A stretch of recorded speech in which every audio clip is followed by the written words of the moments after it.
Welcome to the Artwork of You, the podcast where your life is the canvas and you are the masterpiece. I'm your host, Lori Gouhin, and together we'll explore creativity, self-awareness, mindset, goal strategy, and the importance of accountability so that you can paint your life's portrait with confidence and ease. Remember, in the gallery of life, you're not just a spectator, you are the art. So let's grab our brushes and start creating the masterpiece that is you. Hello, my friends. We are at episode 24. I can't even believe it. And I am so glad that you are here with me again today, because today I want to talk about a method for achieving your goals that you might not be aware of. And that's so that you can get straight to an actionable plan. So I'm not just going to discuss goal setting, but I also want to talk about transforming the way that you approach your ambitions, your goals, and your targets. I'm going to discuss the GROW model. It's a practical framework that will guide you from contemplation into action. And I'll also clarify the often confused concepts of targets versus goals. And by the end of the episode, I hope that you'll walk away with not just an understanding, but an actual plan to apply these insights into your ambitions, whatever they happen to be. So before we dive into the GROW model, I want to clear up a common confusion that I see when I talk with people, and that's the difference between a target and a goal. I want you to think of a target as something that you aim for. It's an outcome or a result, like hitting a sales number or losing weight or making X amount of dollars in your business. It's important that you have targets, yes, but it's not entirely within your control because external factors will play a role in that. On the other hand, your goals are actions and behaviors that you commit to, things entirely within your control. So, for example, dedicating 2 hours daily to client outreach or following a specific nutrition plan, those are goals, something that you actually can do and check off the box. And the distinction is crucial because while we aim for our targets, we commit to goals. And today we're going to focus on setting goals because that's where your power lies. So now let's talk about the GROW model. And with this understanding of goals versus targets in mind, so we can ensure that our actions align with what we can control. Let's dive into the first component. The G in the GROW acronym stands for goal. A clear goal acts like your North Star. It guides every decision and action that you make. What do you want to achieve and why?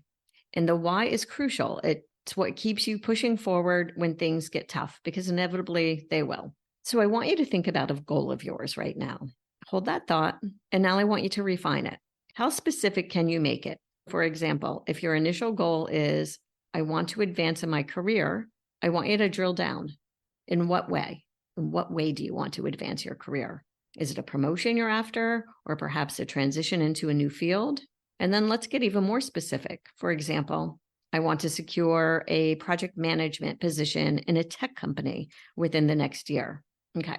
Now, although that might seem like a goal, I want you to keep in mind that that's actually a target. Here's another example. Instead of saying, I want to be more fit or I want to be healthier, you want to specify something more, something like, I want to run a 5K in under 30 minutes by October. Again, that's not a goal.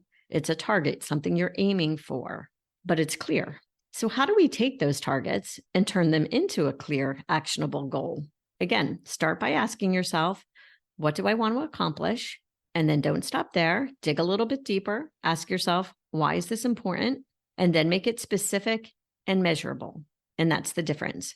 So for instance, if your target is to gain 5 new clients at the end of quarter 2, then your goal might be to reach out to 10 potential clients every week. The goal is something that you have control over. It's something you can check off your list as something you have either done or you haven't done. Here's another example. You might say, I want to improve my skills. That's too vague. Instead, specify what skill you want to improve and how you will measure it. So for example, say you want to enhance your public speaking skills. How you would measure that might be, I will deliver 5 presentations without relying on notes.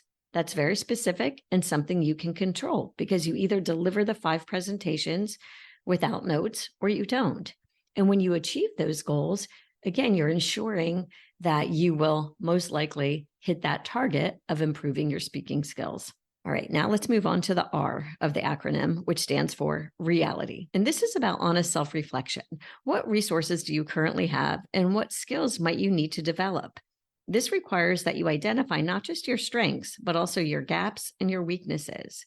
And so here's a practical exercise that you can do. Create a 2-column list. And on one side, you want to write down all the resources, skills, networks, all the things that you already possess. And on the other side, list what you need to acquire, or what skills you need to develop, or what resources or connections you need to reach out to. And then you also want to create a list of potential obstacles that might come up. And you want to have a plan to deal with them ahead of time, because inevitably they are going to come up and you don't want them to derail you in the moment. So for example, if your goal is to walk 3 miles 5 days a week, an obstacle that will inevitably come up will be the weather, right? It might rain or it might snow. So your way of dealing with this obstacle can be as simple as you will have an umbrella available. And you will know that if it rains or it snows, it doesn't matter, because you have an umbrella to take with you, and you won't be derailed, or you won't be thinking, oh, I can't do it today because of the weather. So in other words, you want to know where you are right now in relation to your goal. Be brutally honest with yourself. If your goal is at 5K and you're currently running a mile in 12 minutes, then that's your starting point. Acknowledge that without judgment, because knowing your starting point and your resources and your potential obstacles is so important. It's really as important as knowing the destination or the target that you want to achieve. All right, now let's move on to the O, and that stands for options. Exploring your options is all about considering all paths, not just the obvious ones.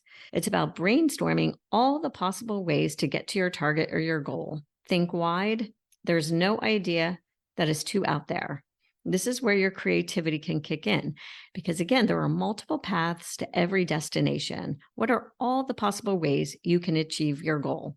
For the 5K goal, options might include joining a run club, following a Couch to 5K plan, possibly hiring a personal trainer. Another example might be if your goal is to become more, say, knowledgeable in digital marketing, your options could include online courses, workshops, reading the latest books on the subject, hiring a coach or a mentor, or maybe starting your own small marketing project and then documenting it along the way as a learning experience. Once you've brainstormed and think up as many possible options as you can, then I want you to narrow down your options based on what's actually realistic for you in terms of your time, your resources, and your commitment. Don't use any filter, just brainstorm. All right, and last, we're going to move on to the W, which is for will. And this is where you commit to action. You choose a strategy from the options phase and you commit to it. What will you do this week to move closer to your goal? Because setting deadlines and establishing accountability will drastically increase your chances for success. So for the running example, maybe you decided on a Couch to 5K app and plan to run 4 times a week. So write down when and where you will run and track your progress, because accountability, as I said, is so key. Tell someone about your plan, or even better yet, maybe find a running buddy. Decide right now, what is a first step that you can do, a tiny achievable milestone within the next week, because these tiny commitments that you make to yourself are what builds your confidence. It's what builds your belief. Whatever it is you set out to achieve is actually doable for you. So to wrap it up, understanding and applying the GROW model, complemented by differentiating between your targets and your goals, will really give you a powerful toolkit for achieving not just professional success, but personal fulfillment, in my opinion.